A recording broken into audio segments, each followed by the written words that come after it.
What is going on, guys? Hey, I wanted to come back to you, and I wanted to bring you a video on what Elon Musk thinks about, this anti-American, idea, the indoctrination being pushed upon people, especially our young people by our middle schools and high schools and colleges. And, again, man, this self-destructive nature that's being pushed on people in this country. But hey, guys, if you would, please like, subscribe, and leave a comment down below. Thanks. Has long been an outspoken critic of the woke culture impacting so many parts of life here in the United States. And now he's taking aim at Americans who don't seem to love their country. Musk spoke with GOP presidential hopeful Vivek Ramaswamy during a Twitter Spaces interview. We should be proud to be American, and I certainly am. And there's sometimes it feels like there's quite a weird anti-American self-destructive element, especially in the elite circles within the U.S., which seems kind of crazy to me. And at some of the colleges and high schools, they in a lot of cases they're teaching it's bad to be an American. I'm like, this is insane. Mm-hmm. Tammy, I love that he uses the words crazy and insane because it seems like this huge social experiment to teach an entire generation to hate the very country that they need to be the bolt underneath. Well, that's the only way that you can really hurt this country, because this country really is an idea, right? And things are good. So you have to be trained to think that you're the problem. Because this nation, it's a personal nation, right? It's about individualism, entrepreneurship, the free market, that you can accomplish what you want to accomplish. And what do you say against that?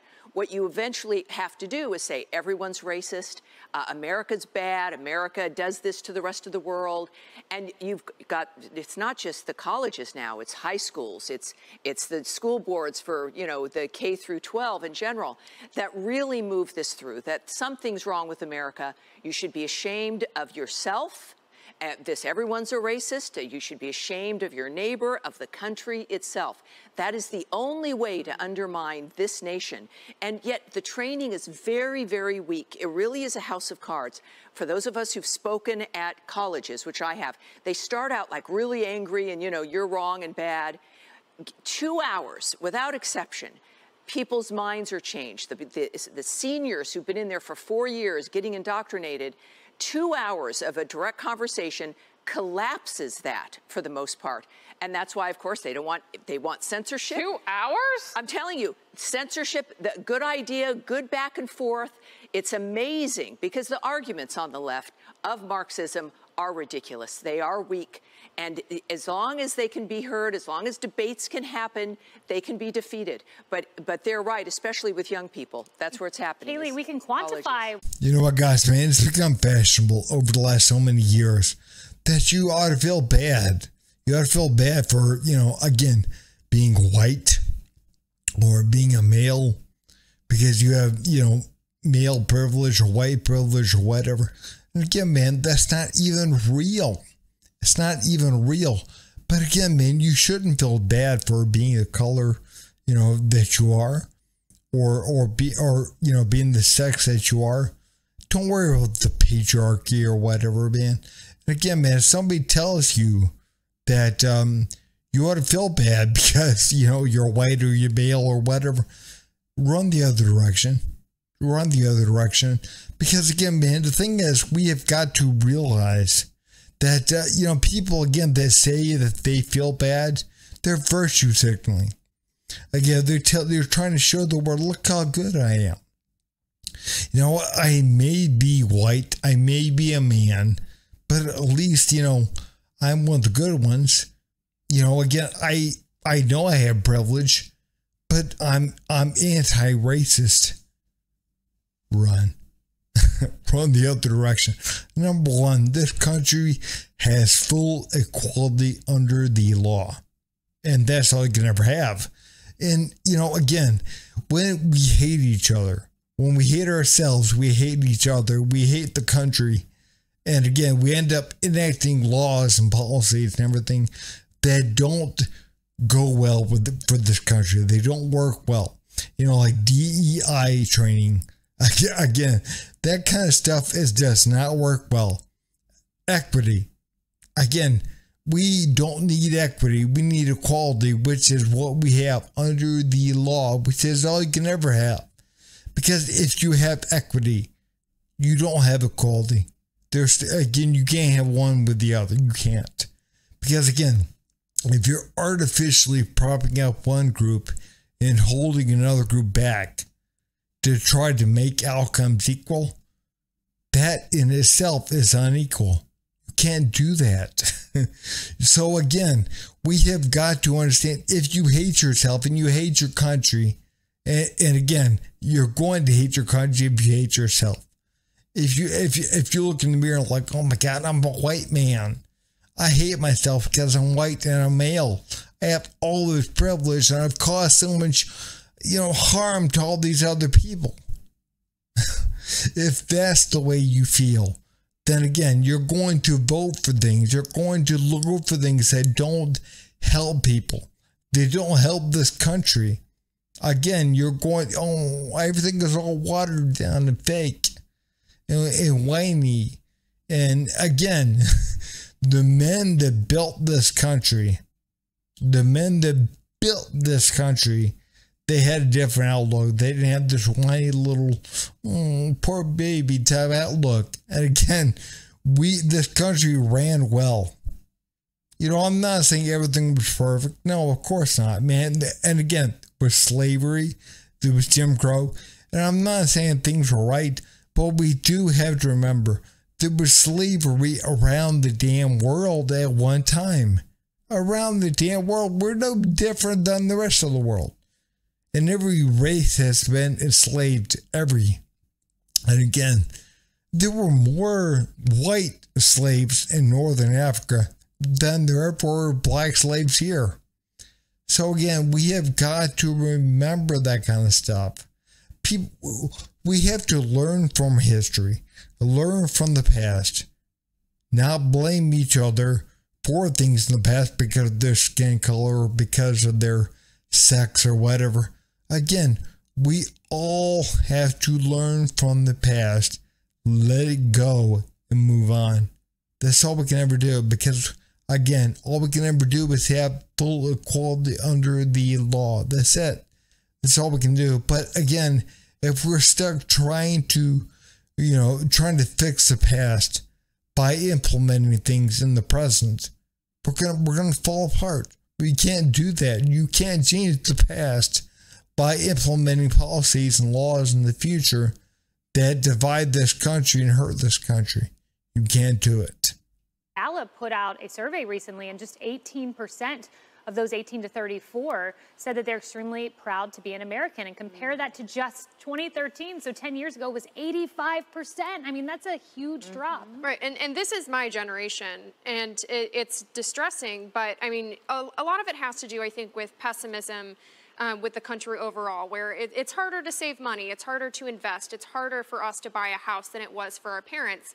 And plus, you have many people my age who have been strapped with thousands of dollars of debt that they never should have taken on and that they've been deluded into thinking they'll never have to repay. So that reality has crumbled around them.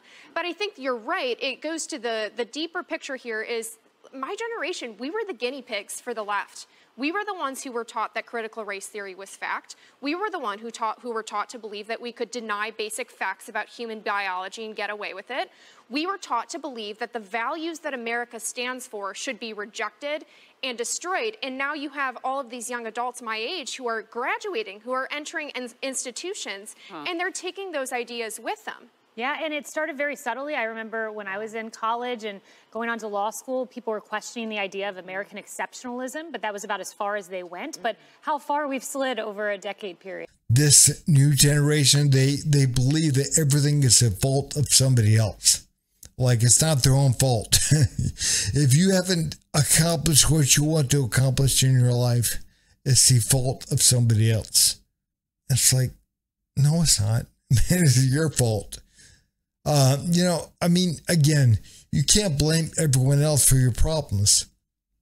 And I believe, again, this new generation, more so than other generations, they believe that things are other people's faults. If we can somehow get other people educated in the way that we think, things will be good. No. The thing is, man, maybe you're thinking about things the wrong way. I mean, again, she talked about this gender ideology stuff.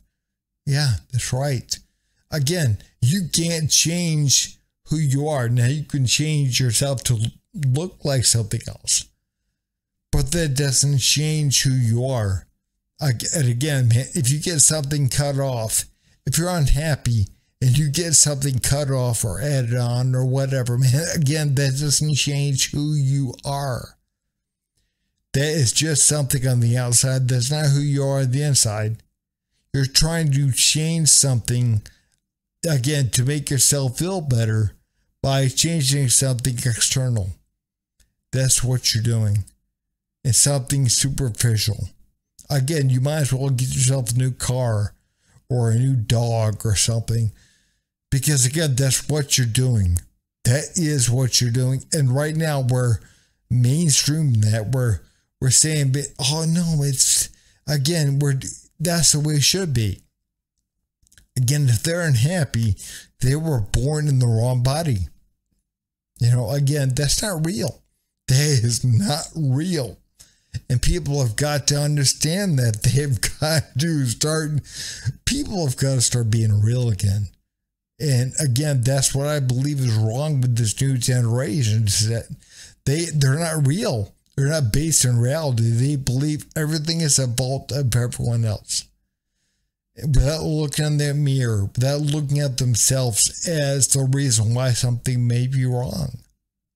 Again, it's like these, young people out there now, these young, black people out there that believe that they're being oppressed because they're black.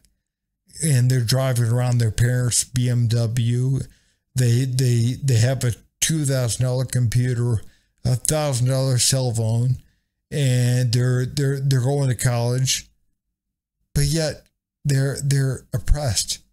It's like, guys, no. And they tell people like me, you're middle-aged, you're white, you're male, you have all the privilege. It's like, you have no idea what I've done.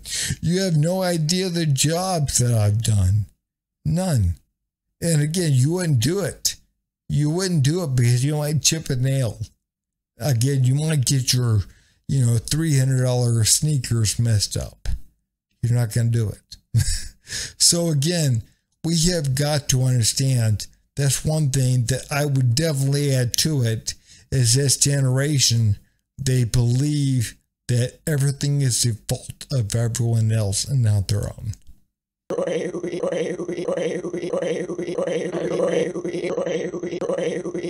You son of a